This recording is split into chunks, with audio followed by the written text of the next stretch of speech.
Asian TV, साथ आपके हमेशा। आज लखनऊ में मैं उत्तर प्रदेश के सभी मतदाताओं से इंडिया गठबंधन को भारी भरकम वोट देने के लिए, भारी मात्रा में वोट देने के लिए अपील करने के लिए आया हूं। मैं 4 बातें रखना चाहता हूं। पहले चारों बिंदु बता देता हूं, फिर उसको डिटेल में एक्सप्लेन करूंगा। पहला ये कि ये चुनाव भारतीय जनता पार्टी मोदी जी अपने लिए वोट नहीं, अमित शाह जी को प्रधानमंत्री बनाने के लिए वोट मांग रहे हैं। दूसरी बात, योगी आदित्यनाथ जी को अगर ये लोग जीत गए तो योगी आदित्यनाथ जी को 2 से 3 महीने के अंदर उत्तर प्रदेश के सीएम पद से हटा दिया जाएगा। नंबर 3, इन लोगों की पूरी तैयारी है, अगर ये लोग जीत गए तो संविधान को बदल के SC ST और OBC का रिजर्वेशन खत्म कर दिया जाएगा। और नंबर 4, जो आंकड़े अब देश भर से आ रहे हैं वो ये दिखा रहे हैं कि 4 जून को इंडिया गठबंधन की सरकार बनने जा रही है और NDA को और BJP को बहुत कम सीटें मिलने जा रही हैं। अब मैं अपने सबसे पहले पॉइंट पे आता हूं। जब 2014 में प्रधानमंत्री बने थे नरेंद्र मोदी जी, तो उन्होंने खुद एक रूल बनाया था कि भारतीय जनता पार्टी के अंदर और उनकी सरकारों में 75 वर्ष से ऊपर कोई भी व्यक्ति होगा तो उसको संगठन में और सरकार में किसी भी पद पे नहीं रखा जाएगा, उसको रिटायर कर दिया जाएगा। और उसका सबसे पहले उस रूल के तहत आडवाणी जी को और मुरली मनोहर जोशी जी को रिटायर किया गया था। और उसके बाद तमाम यशवंत सिन्हा जी, सुमित्रा महाजन जी, कई लोगों को यहाँ टिकट नहीं मिली। कई लोग जो पद पे बैठे हुए थे उनको पद से इस्तीफा दिलवा के उनको हटाया गया। ऐसे कई सारे लोग हैं। तो अब अगले साल 17 सितंबर को प्रधानमंत्री मोदी जी 75 साल के होंगे और मोदी जी ने तय कर लिया है कि अमित शाह जी को वो अपना वारिस बनाएंगे और अमित शाह जी अगले साल 17 सितंबर को देश के प्रधानमंत्री बनाने का उन्होंने तय किया है मोदी जी ने।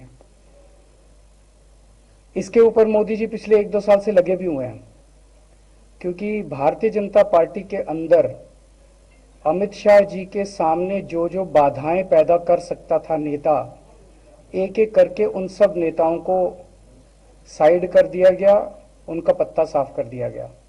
शिवराज सिंह चौहान को हटा दिया गया, वसुंधरा राजे को हटा दिया गया, डॉक्टर रमन सिंह को हटा दिया गया, देवेंद्र फडणवीस को खत्म कर दिया गया, खट्टर साहब को खत्म कर दिया गया, एक एक करके सबको खत्म कर दिया गया। एक ही शख्स योगी आदित्यनाथ जी को इन्होंने हटाने का पूरा मन बना लिया है और अगर इनकी सरकार बनी तो 2 महीने के अंदर योगी जी को भी उत्तर प्रदेश के सीएम से हटा दिया जाएगा। मैंने दिल्ली में 3-4 दिन पहले ये प्रेस कॉन्फ्रेंस की थी और ये दोनों मुद्दे उठाए थे। जैसे मैंने मुद्दे उठाए थे तो अमित शाह जी ने और उनके कई नेताओं ने अपनी भावना प्रकट की कि नहीं नहीं, मोदी जी को 75 साल में इस्तीफा नहीं देना चाहिए, मोदी जी को 75 साल पूरा कार्यकाल पूरा करेंगे।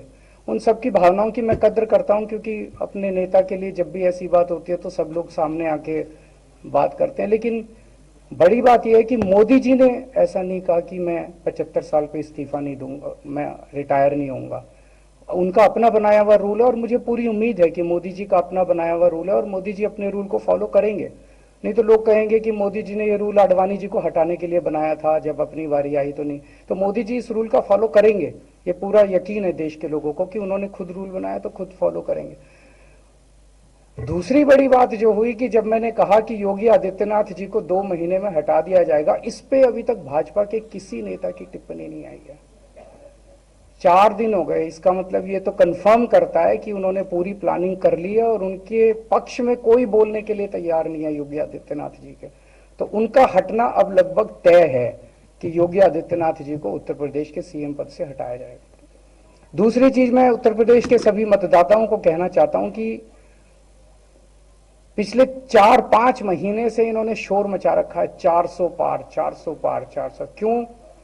कहते हैं नहीं, मोदी जी कुछ बड़ा काम करना चाहते हैं। तो लोगों ने खोद खोद के पूछा, भाई क्या बड़ा काम करना चाहते हैं, कुछ बताओ तो सही।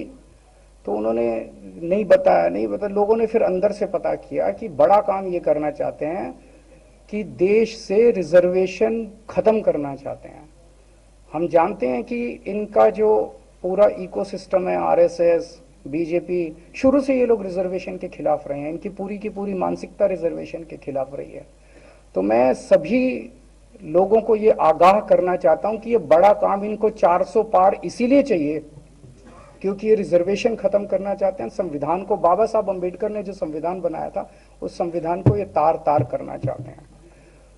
पूरे देश भर से अब जो ट्रेंड आ रहे हैं, वो ट्रेंड ये दिखाते हैं कि भारतीय जनता पार्टी को 250 से भी नीचे, मेरे हिसाब से 220 के आसपास, 3-4 दिन पहले भी मैंने कहा था, 220 से कम सीटें इनकी आती हुई नजर आ रही हैं।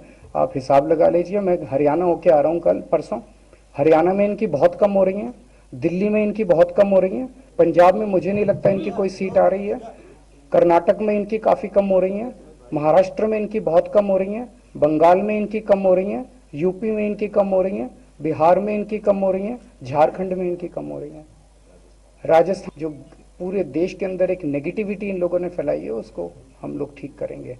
मैं अंत में उत्तर प्रदेश के सभी लोगों को अपील करना चाहता हूं कि इंडिया गठबंधन के, यहाँ पे सपा और कांग्रेस का गठबंधन है, इंडिया गठबंधन का जो जहां से कैंडिडेट है उसको भारी मात्रा में वोट देकर आप सब लोग जिताइए। अब मैं निवेदन करूंगा समाजवादी पार्टी के राष्ट्रीय अध्यक्ष माननीय अखिलेश यादव जी से कि वो अपनी बात करें। आदरणीय अरविंद केजरीवाल जी का मैं धन्यवाद देता हूं। उन्होंने बहुत महत्वपूर्ण बातें आपके सामने रखी हैं। जो देश का माहौल है और 4 चरणों में भारतीय जनता पार्टी चारों खाने चित हो चुकी है और उनके आंसुओं की नदी उफान में है। भारतीय जनता पार्टी जो 400 पार का नारा दे रहे थे, अब समझ में आया है 4 चरणों के बाद, वो बात तो ठीक है कि आरक्षण पे सबसे पहले हमला करेंगे, लेकिन 400 पार नारा इसीलिए दे रहे हैं कि 543 में 400 के बाद वो सीटें देख रहे हैं, तो वो केवल 143 बन रही हैं। तो वो स्वयं स्वीकार कर रहे हैं कि 143 से ज्यादा वो सीटें जीतने वाले नहीं हैं, क्योंकि 400 पार सीटें 143 ही बनती हैं और 140 करोड़ की जनता इस बार इन्हें 140 सीटों के लिए भी तरसा देगी। ये यूपी, दिल्ली और पंजाब ये 99 सीट के खेल में ही उलझ जाएंगे। यहां कुछ इन्हें हासिल होने वाला नहीं है।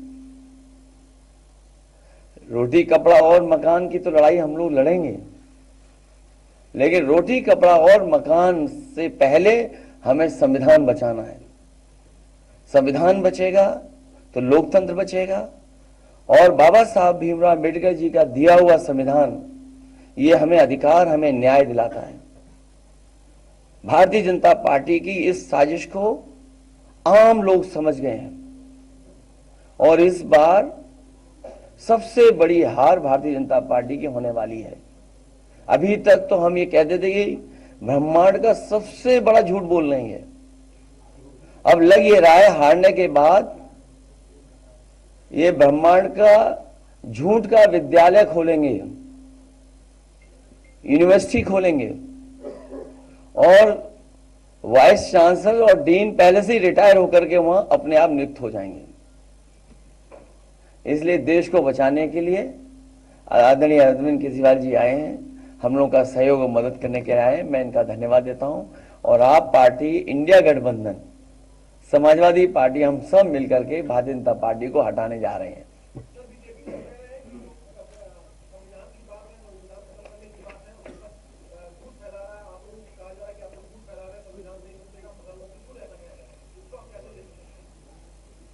उनकी कौन सी बात सच निकलेगी? अभी आपसे कहा कि 75 साल वाला जो वो है रूल, नियम, उसको तो फॉलो किया जाएगा ना, इसी से पता लग जाएगा। और एक मिनट, अगर आप इनका इतिहास उठा के देखें पिछले 75 साल का, जनसंघ का, आरएसएस का, थ्रू आउट ये लोग रिजर्वेशन के खिलाफ रहे हैं। तो अब 400 सीटें लाके ये संविधान बदल के उस रिजर्वेशन को खत्म करना चाहते हैं। कोई तो है जिसने पल पल देखा है मासूम सिसकियों को, कोई तो है जो देख रहा है गरीबी को, कोई तो है जो देख रहा है बुझे चूल्हों के बीच दबी भूख को, कोई तो है जो अत्याचार के खिलाफ है, कोई तो है जिसने महसूस किया है इंसानियत को, कोई तो है जो समाज से दूर करेगा बुराइयों को। एशियन टीवी, साथ आपके हमेशा।